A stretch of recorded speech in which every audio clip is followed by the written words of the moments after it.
मसला क्या है और मैं हूं अनीका निसार। नाज़रीन, जिस मौजू पे आज हम बात करने जा रहे हैं वो इंतहाई गंभीर और तवज्जो तलब है।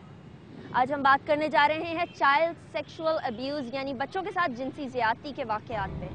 इनकी शरह में एक हैरानकुन तौर पे इजाफा हो रहा है और हमारी आने वाली नस्ल लगता ये है कि इससे महफूज नहीं रहेगी। इन बच्चों पे क्या बीतती है, इनके माइंड में क्या चलता है, ये सब आज हम आपको दिखाने जा रहे हैं एक मुतासिरा बच्ची की ज़बानी।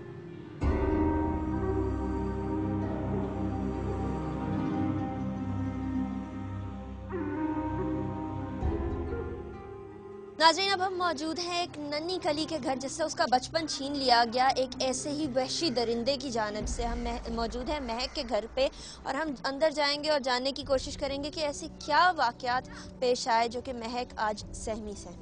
आइए।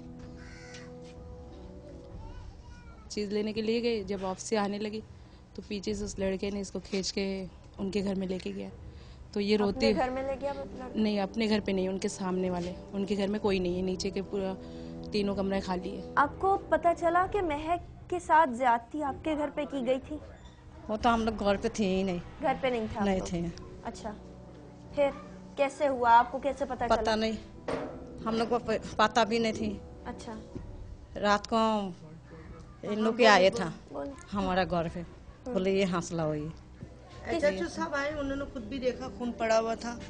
उन्होंने फिर वो उसकी मेरे ख्याल से तस्वीर भी ली है, उन्होंने लेके बोले ये क्या है, क्योंकि कहाँ है, कोई मैं तो पानी डाल दिया। लोचा होगा ना बाल वगैरह, तो बाल वगैरह भी मिला पड़ा हुआ उनको। उसके बाद वो सब उन्होंने फिर लेके गए। अच्छा, यहाँ खून भी था और उस लड़के के बाल भी थे, बच्ची ने नोचा और ये सब चीजें मिली। ठीक है, जब आपको पता चला कि ऐसा हादसा आपके घर पे पेश आया तो फिर आपने क्या सोचा कि क्या आप ऊपर के किराएदारों ने सुना नहीं, किसी ने उस बच्ची की चीखों पुकार नहीं सुनी? नहीं सुनी। वाकया कैसे पेश आया, कब पेश आया? ये जो ना रोती हुई आई, चल के जब आई तो फिर आके मैं दुकान पे था, तो आके घर पे मैं सुन रहा हूँ ऐसे ही रो रही थी, इसका हालत बहुत बुरी थी।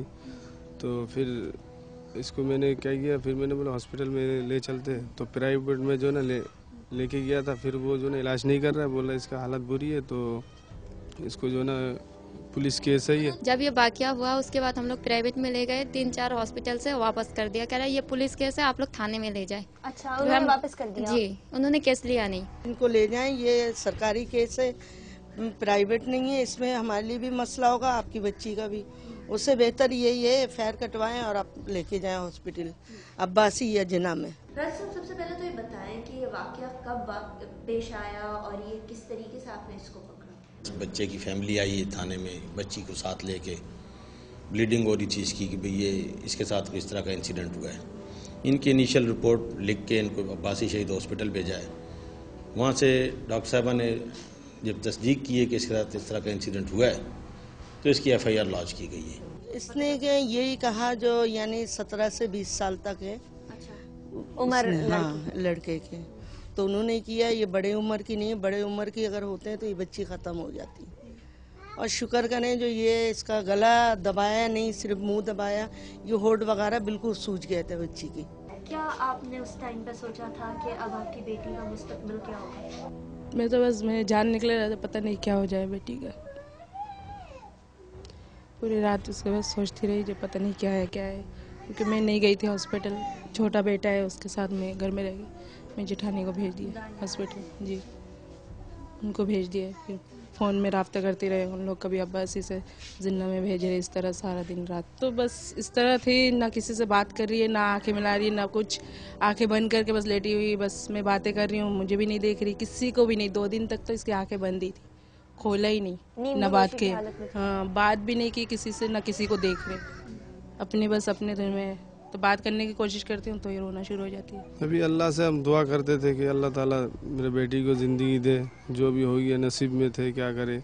अभी जिसने किया उसको जो ना कोशिश करते कि कानून के ऊपर दिया हुआ, तो अगर हमारे हाथ पे अगर आ जाए, मैं तो मेरा जहन यही था कि मैं इसको ज़िंदा ही गाड़ दूँ ज़मीन में, लेकिन मेरे हाथ पे आया नहीं। तो जब पुलिस वाले के हाथ पे आ गया तो अब वहाँ तो कुछ नहीं कर सकते, वो कानून सज़ा देगा। बहुत शरारती थी, खेलती कूदती थी।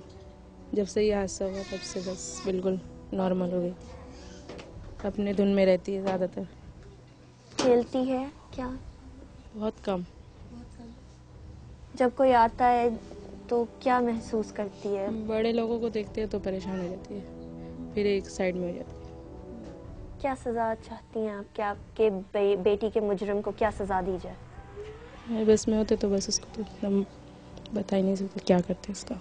बताइए। पहले हमें पता नहीं थे ना, अगर पता होता तो उसका हाल बुरा ही होता है यहाँ। पहले तो हमें शक ही नहीं था उसके ऊपर।